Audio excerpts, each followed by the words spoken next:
मंच तो था संविधान दिवस मनाने का, तो भारत के सुप्रीम कोर्ट से लेकर सभी माननीय वहां मौजूद थे जो संविधान के रखवाले थे।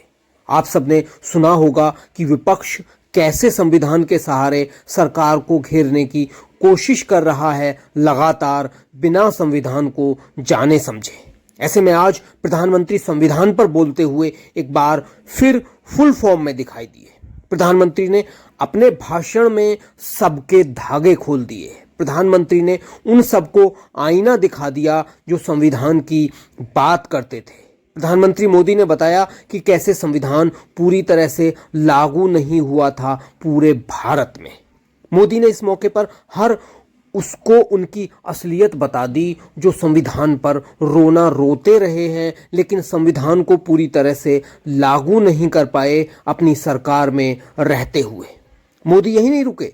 तमाम गणमाननीय लोगों के सामने मोदी ने सभी राजनीतिक पार्टियों को संविधान की ताकत भी बता दी और ये भी बता दिया कि जो आज विपक्ष में हैं वो कैसे संविधान की धज्जियां उड़ाते थे जब उनकी पार्टी सत्ता में थी।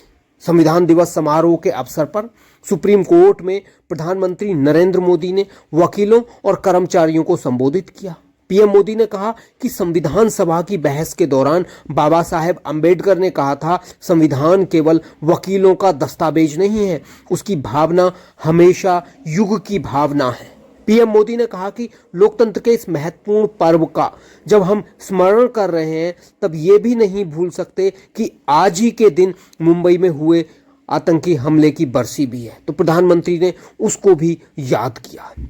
प्रधानमंत्री मोदी ने कहा कि हमारे संविधान निर्माता ये जानते थे कि भारत की आकांक्षाएं, भारत के सामने सपने और नई ऊंचाइयों पर पहुंचेंगे। वो जानते थे कि आजाद भारत की और भारत के नागरिकों की जरूरतें बदलेंगी, चुनौतियां बदलेंगी। इसलिए उन्होंने हमारे संविधान को महज कानून की एक किताब बनाकर नहीं छोड़ा, बल्कि उसको एक जीवंत, निरंतर, प्रवाहमान धारा बना दिया।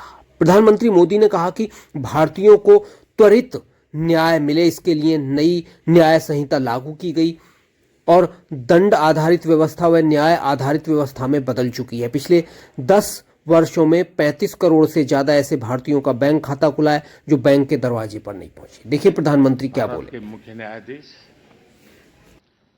Justice Sanjeev Khanna ji, justice BR गवाई जी,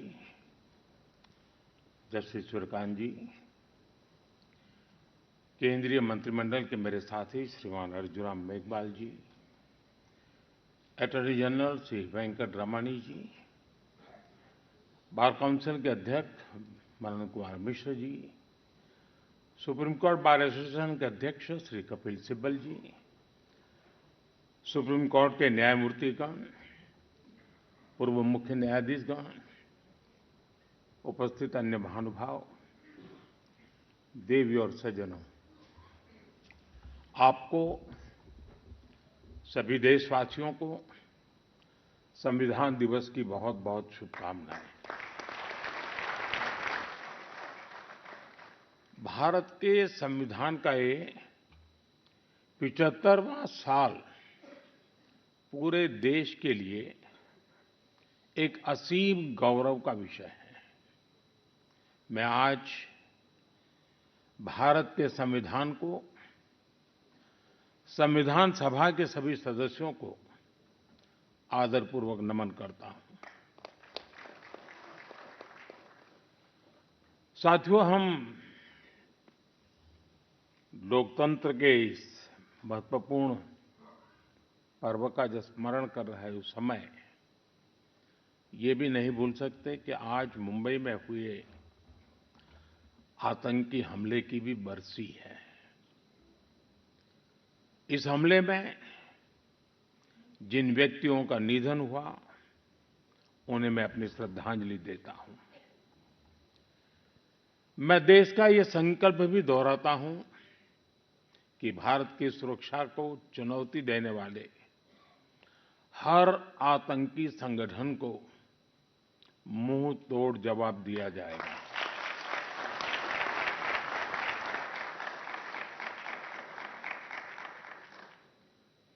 साथियों, संविधान सभा की लंबी बहस के दौरान भारत के गणतांत्रिक भविष्य पर गंभीर चर्चाएं हुई थी। आप सभी उस डिबेट से भलीभांति परिचित हैं और तब बाबा साहब आम्बेडकर ने कहा था, constitution is not a mere lawyer's document.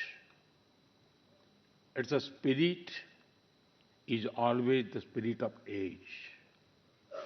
जिस स्पिरिट की बात बाबा साहब कहते थे वो बहुत ही अहम है। देश काल परिस्थिति के हिसाब से उचित निर्णय लेकर हम संविधान की समय समय पर व्याख्या कर सकें, ये प्रावधान हमारे संविधान निर्माताओं ने हमें दिया है। हमारे संविधान निर्माता ये जानते थे कि भारत की आकांक्षाएं, भारत के सपने समय के साथ नई ऊंचाई पर पहुंचेंगे। वो जानते थे कि आजाद भारत की और भारत के नागरिकों की जरूरतें बदलेगी, चुनौतियां बदलेगी। इसलिए उन्होंने हमारे संविधान को महज कानून की एक किताब बनाकर नहीं छोड़ा, बल्कि इसको एक जीवंत, निरंतर प्रवाहमान धारा बनाया। साथियों, हमारा संविधान हमारे वर्तमान और हमारे भविष्य का मार्गदर्शक है। बीते 75 वर्षों में देश के सामने जो भी चुनौतियां आई हैं, हमारे संविधान ने हर उस चुनौती का समाधान करने के लिए उचित मार्ग दिखाया है। इसी कालखंड में आपातकाल जैसा समय भी आया और हमारे संविधान ने लोकतंत्र के सामने आई इस चुनौती का भी सामना किया। हमारा संविधान देश की हर जरूरत, हर अपेक्षा पर खरा उतरा है। संविधान से मिली इस शक्ति की वजह से ही आज जम्मू कश्मीर में भी बाबा साहब का संविधान पूरी तरह लागू हुआ है। आज वहां पहली बार संविधान दिवस मनाया गया है। साथियों, आज भारत परिवर्तन के इतने बड़े दौर से गुजर रहा है। ऐसे अहम समय में भारत का संविधान ही हमें रास्ता दिखा रहा है, हमारे लिए गाइडिंग लाइट बना हुआ है। साथियों, भारत के भविष्य का मार्ग अब बड़े सपनों, बड़े संकल्पों की सिद्धि का है। आज हर देशवासी का एक ही ध्येय है, विकसित भारत का निर्माण। विकसित भारत का मतलब है जहां देश के हर नागरिक को एक क्वालिटी ऑफ लाइफ मिल सके, डिग्निटी ऑफ लाइफ मिल सके। ये सामाजिक न्याय, सोशल जस्टिस का भी बहुत बड़ा माध्यम है और ये संविधान की भी भावना है। इसलिए बीते वर्षों में देश में लोगों के बीच आर्थिक और सामाजिक समानता लाने के लिए कई कदम उठाए गए हैं। बीते 10 वर्षों में 53 करोड़ से ज्यादा ऐसे भारतीयों का बैंक खाता खुला है जो बैंक के दरवाजे तक नहीं पहुंच पाते थे। बीते 10 वर्षों में 4 करोड़ ऐसे भारतीयों को पक्का घर मिला है जो कई कई पीढ़ियों से बेघर थे। बीते 10 वर्षों में 10 करोड़ से ज्यादा ऐसी महिलाओं को मुफ्त गैस कनेक्शन मिला है जो बरसों से अपने घर में गैस पहुंचने का इंतजार कर रही थी। हमें आज के जीवन में बहुत आसान लगता है कि घर में नल खोला और पानी आ गया, लेकिन देश में आजादी के 75 साल बाद भी सिर्फ 3 करोड़ घर ही ऐसे थे जिनमें नल से जल आता था। करोड़ों लोग तब भी अपने घर में नल से जल का इंतजार कर रहे थे। मुझे संतोष है कि हमारी सरकार ने 5-6 साल में 12 करोड़ से ज्यादा घरों को नल से जल देकर नागरिकों का और विशेषकर महिलाओं का जीवन आसान बनाया है, संविधान की भावना को सशक्त किया है। साथियों, आप सभी जानते हैं कि हमारे संविधान की मूल प्रति में भी प्रभु श्री राम, माता सीता, हनुमान जी, भगवान बुद्ध, भगवान महावीर, गुरु गोविंद सिंह जी सभी के चित्र हैं। भारत की संस्कृति के प्रतीक इन चित्रों को संविधान में इसलिए स्थान दिया गया ताकि वो हमें मानवीय मूल्यों के प्रति सजग करते रहे। ये मानवीय मूल्य आज के भारत की नीतियों और निर्णयों का आधार है। भारतीयों को त्वरित न्याय मिले, इसके लिए नई न्याय संहिता लागू की गई है। दंड आधारित व्यवस्था अब न्याय आधारित व्यवस्था में बदल चुकी है। महिलाओं की राजनीतिक भागीदारी बढ़ाने के लिए नारी शक्ति बंधन अधिनियम का ऐतिहासिक निर्णय हुआ है। हमने थर्ड जेंडर को उनकी पहचान और उनका हक दिलाने के लिए भी कदम उठाए हैं। हमने दिव्यांगजनों के जीवन को आसान बनाने के लिए भी व्यवस्थाएं बनाई हैं। साथियों, आज देश का बहुत ज्यादा जोर देश के नागरिकों की ईज ऑफ लिविंग पर है। एक समय था जब पेंशन पाने वाले सीनियर सिटीजन्स को बैंक में जाकर साबित करना होता था कि वो जीवित है। आज सीनियर सिटीजन्स को घर बैठे ही डिजिटल लाइफ सर्टिफिकेट्स की सुविधा मिल रही है। करीब-करीब 1.5 करोड़ सीनियर सिटीजन्स अब तक इस सुविधा का लाभ उठा चुके हैं। आज भारत वो देश है जो हर गरीब परिवार को 5 लाख रुपए तक के मुफ्त इलाज की सुविधा देता है। आज भारत वो देश है जो 70 वर्ष से ऊपर के हर बुजुर्ग को फ्री हेल्थ केयर की सुविधा देता है। देश के हजारों जन औषधि केंद्रों पर आज 80% डिस्काउंट पर सस्ती दवाइयां मिल रही हैं।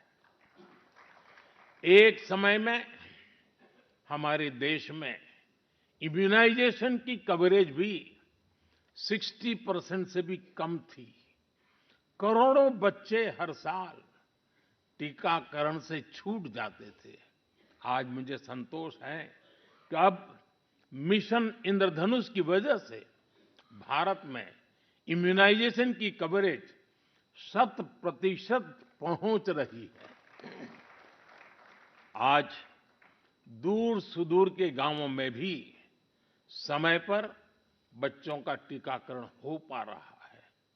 इन प्रयासों ने गरीबों की, मध्यम वर्ग की बहुत बड़ी चिंता कम की है।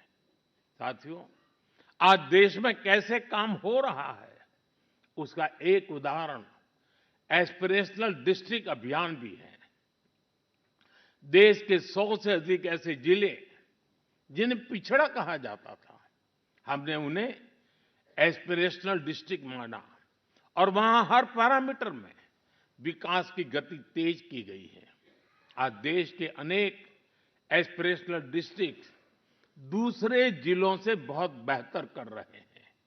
अब इसी मॉडल के आधार पर हमने एस्पिरेशनल ब्लॉक प्रोग्राम भी शुरू किया है।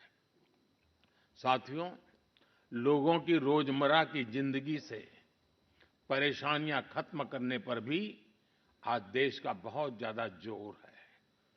कुछ साल पहले तक भारत में 2.5 करोड़ घर ऐसे थे जो शाम होते ही अंधेरे में डूब जाते थे। उन घरों में बिजली कनेक्शन ही नहीं था। सबको बिजली का मुफ्त कनेक्शन देकर देश ने उनके जीवन को रोशन कर दिया है। बीते वर्षों में दूर सुदूर इलाकों में भी हजारों की संख्या में मोबाइल टावर्स लगाए गए हैं ताकि लोगों को 4G, 5G कनेक्टिविटी मिलती रहे।